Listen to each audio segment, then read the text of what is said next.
এই সকালবেলায় নানান রকমের পাখির ডাক আমি শুনতে পাচ্ছি। অদ্ভুত সুন্দর সুন্দর নানান রকমের পাখি সকালবেলায় নিচে ঘোরাঘুরি করে, নানান রকম মাটি থেকে খুঁটে খুঁটে খায়।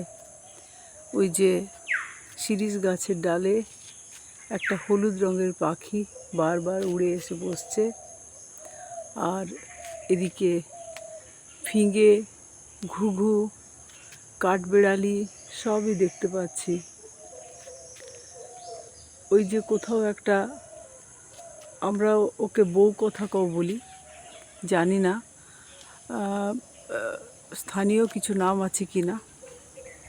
ওই যে ডাকছে গাছের ডালে বসে, আর সবে সূর্য উঠছে, সূর্যের সোনালি আভা গাছের ফাঁকে ফাঁকে দেখা যাচ্ছে।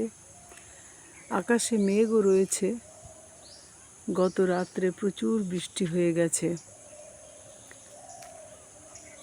এখানে নানান রকমের পাখি, মোটা মোটা এক ধরনের চড়ুই, বুনো চড়ুই, যেগুলো মাটির থেকে সব সময় কিছু না কিছু খুঁটে খায়। মাটিতে বাগানে কোনো বীজ পুঁতলে সেই বীজ থাকে না, সেই বীজ ওরা খুঁটে খেয়ে নেয়। এগুলো আমরা সব সময় দেখতে পাই। খুব ভালো লাগছে, সকালের প্রকৃতি অপূর্ব, খুবই সুন্দর, খুব সুন্দর প্রকৃতি, মনোরম, ভীষণ মনোরম।